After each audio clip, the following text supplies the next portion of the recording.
Aswang ka! Ganyan ka ba pinalaki ng magulang mo? Pasahero, talagang pinipilit yung gusto. Like, finirame ako.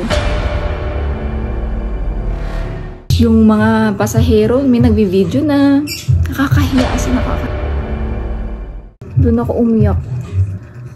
Meron ako na-experience na mismo kasama ko. Nabully ako.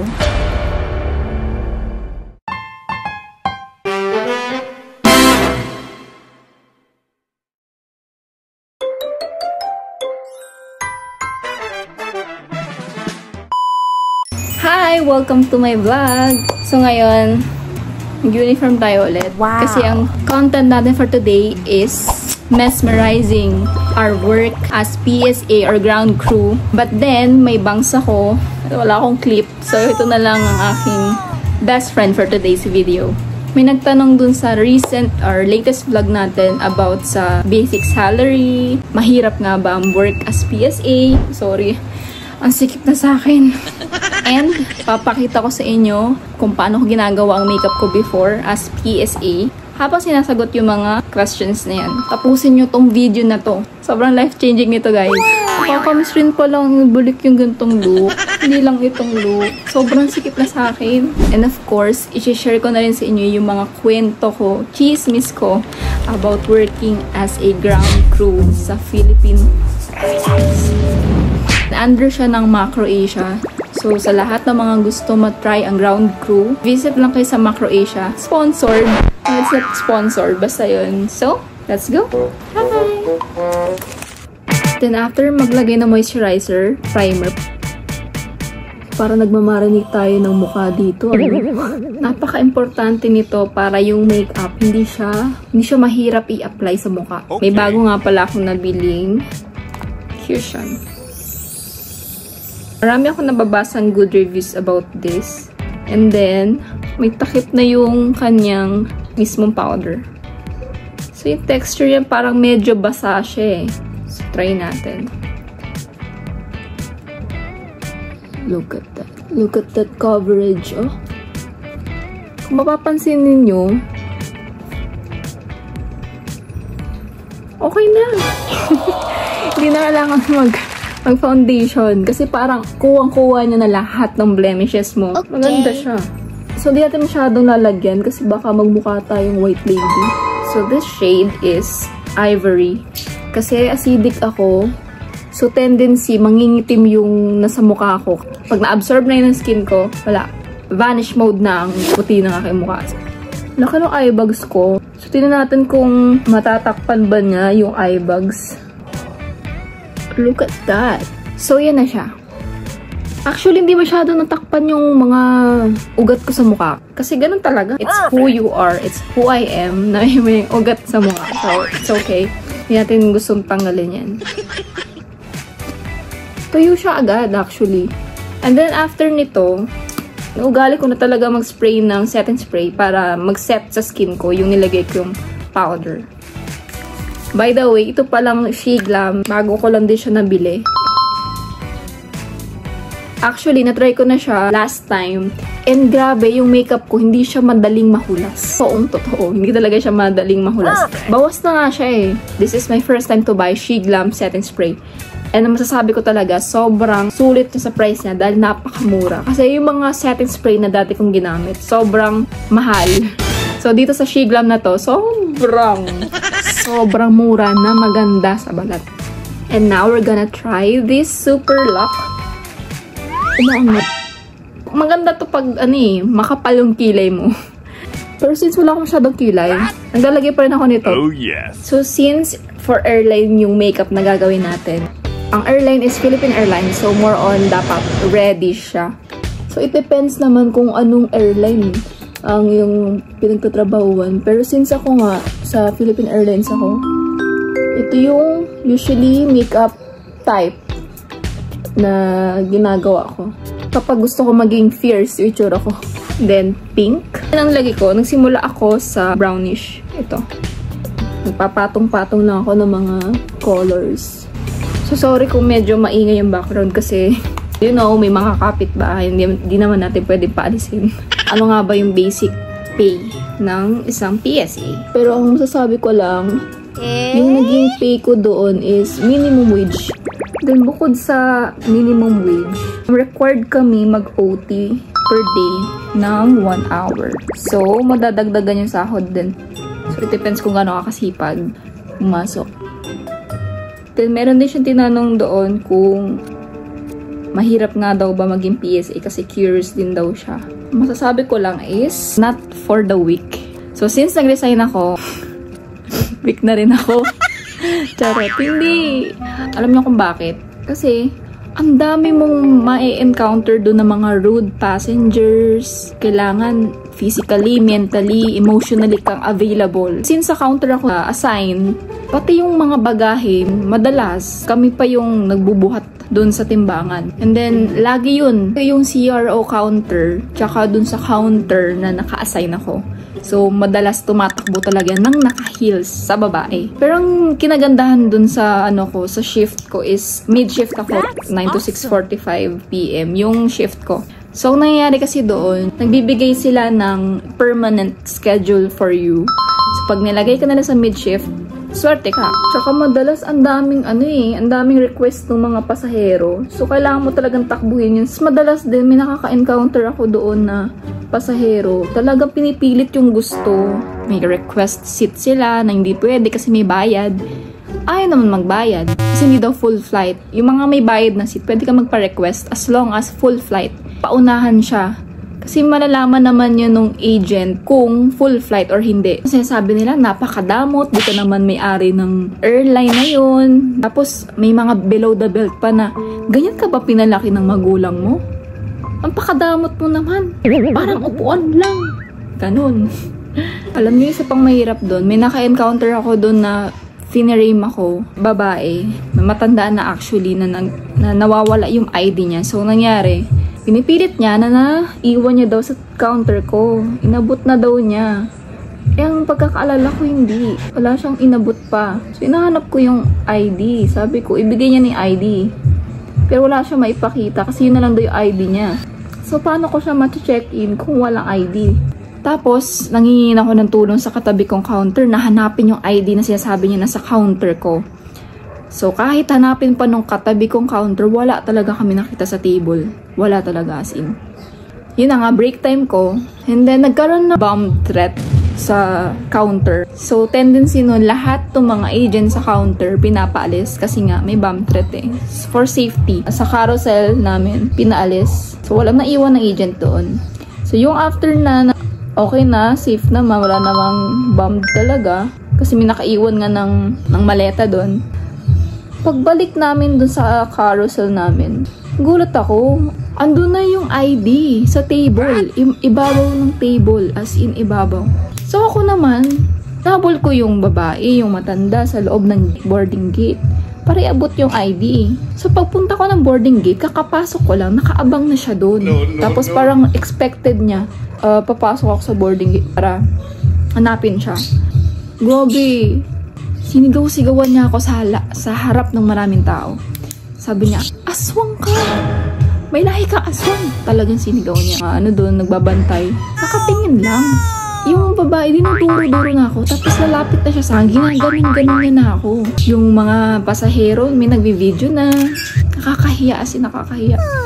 So, yung buti may tumulong sa akin na agent na binakuran ako na, sige, balik ka na sa counter mo. Di lumabas kami ng boarding gate. Alam yung ginawa ng matanda. Sinundan ako dun sa counter ko. Pumapasok siya doon sa loob ng counter. Binibidyohan ako gamit yung cellphone niya. Nagtitinginan yung mga doon, staff.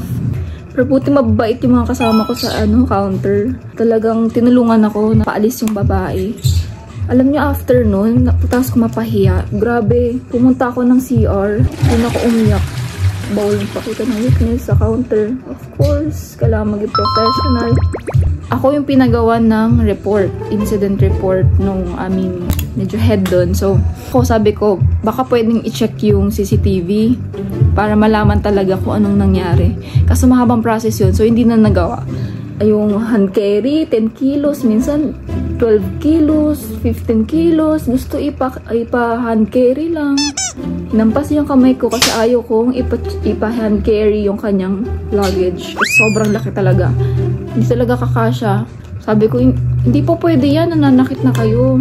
Pwede ko kayong ireklamo. Nung sinabi ko yun, yung kasama niyang babae, na nakiusap na wag na daw, nag-sorry siya, then nag-walk out yung kasama niyang gay na hinampas ako. Ang dami nagsasabi na bakit ako nag-resign kasi yun yung pinapangarap ng marami, doon magtatrabaho. Wala, kung gano'n na mga experience ko, bakit pa ako mag-i-stay? Actually, bawal to. Huwag na lang. Meron ako na-experience na mismo kasama ko, nabully ako. Na-late ako nang dating dun sa call time. Hindi pa naman naglaland yung aircraft. Kasi meron kasi plattings dun sa work. So, pinalat ako sa ibang flight na meron palang natamaang another flight.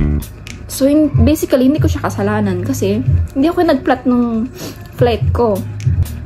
Nag-sorry ako, hindi ako pinakinggan. Yung lead agent ko nung flight nang nalate ako. Sa akin niya lahat pinagawa. Halos lahat. Pinasama niya ako sa aircraft, yung sumasama sa bus. Kasi remote yung flight. Ako lang as in. Nung time na yun, baguhan ako. First time kong magkaroon ng flight na remote. Wala akong kaalam-alam paano i-handle yun. Ang dami namin, 4 kaming agent. Ako lang yung pinasama niya doon na walang experience pa. Hindi man lang tinanong kung ba't ako na-late. Ako pa yung pinag-surrender nung paper. Kasi may paperworks yun. Umiyak ako nun. Sabi nila, hindi dapat umiyak kapag may work. Kasi normal lang yun. Umiyak lang ko after. Sa loob ng CR.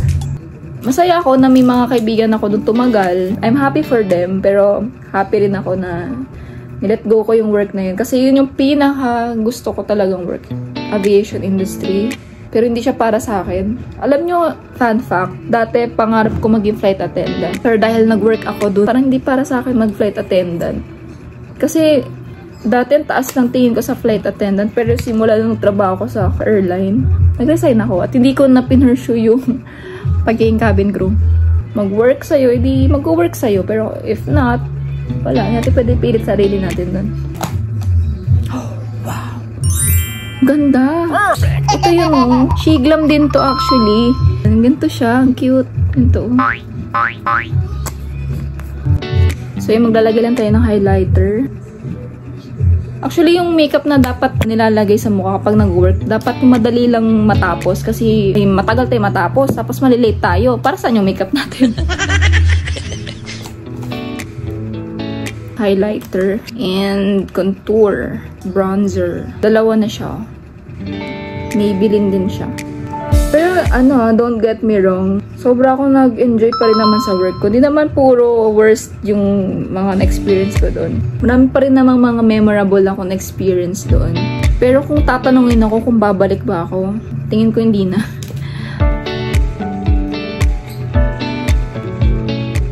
Actually, ang dami ko natutunan din doon kasi first work ko yun. So, yun yung first work na nag-expose talaga sa akin sa mga bagay-bagay. Kung paano makipagkapwa-tao. Kasi ang dami mo talagang may encounter na tao, experience. So, thankful ako doon. Kung tatanungin naman ako kung pinagsisihan ko ba yung pagtatrabaho doon, actually, hindi. So, like, habang buhay ko talaga siyang treasure, sobra. So, mahilig ako mag-mix ng colors sa lips ko. Na kahit wala ka sa mood, wala ka sa energy, you need to be there, you need to show up. At the end of the day, ang kakampi mo lamang ay yung sarili. So, make the best out of it. Na tao lang tayo, talaga makakaranas sa mga ganong struggle.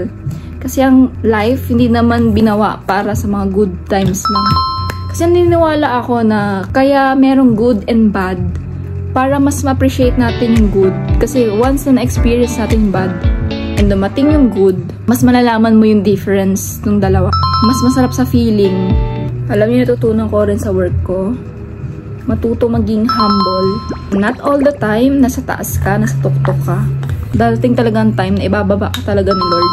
Kaya naranasan ko lahat ng yun, mas natutunan ko na palawakin yung pag-intindi ko. Don't judge the person based lang sa nakikita mo on surface. Kasi hindi mo alam, baka may pinagdadaanan siya. Hindi mo alam yung pinaka-depth nung kanyang experience, ng kanyang work. Pag mga rude yung mga cashier sa akin, naisa isip ko na lang, siguro, pagod lang. Kanya-kanya tayong battle eh. Kahit ano man estado mo sa buhay, huwag kang talagang magmamataas sa kapwa mo, manlalamang na porket ikaw yung nagbabayad, ikaw ang dahilan kung ba't may trabaho ang taong yun. Huwag mong gamitin yun against that person. Ang sarap pagmahal. Ang sarap mabuhay na walang tinatapakan tao. Sasaktan ako, yes, pero ganun talaga. Para kumapit ang lipstick, di ba? Ito muna yung base natin. Isa pa sa natutunan ko dun, hindi lahat ng tao magiging friend mo. Makakasama mo sila pero meron na silang time slot sa buhay mo. Hanggang doon na sila. Okay na to. Actually, hindi ko masyadong kinakapalan yung eyeshadow ko dito kasi once na makapal yan, pangit masyado. Hindi magbabalance yung face features mo. Actually, gusto ko pang ikwento yung mga karanasan ko kasi baka umabot tayo dito hanggang madaling araw. Umabot man tayo dito ang kinabukasan, huwag na lang. Pero kung sino man yung nanonood dito and planning na mag-work as PSA, kakayanin mo yun. Kung hindi ko man kinaya, I hope you'll make it. Ang pinaka-importante lang naman dyan is experience. Experience at explore your skills, explore your career. You can do it. Huwag kang matakot sa sasabihin ng iba na sobrang hirap sa field ng aviation or airline. Kasi mas maganda pa rin yung ma-experience natin kaysa yung narinig lang natin. So mabuhay sa lahat ng mga ground crew. Mabuhay kayo. So kung ano man ang trabaho, be proud of it. Sobrang hirap kumita ng pera. So this is the look ng my white eyeliner. Actually, sikip na nito sa akin. Tsaka may bangs ako. Hindi ko matago. Paano ba to? Ito siya maluwag na ay masikip na sa akin.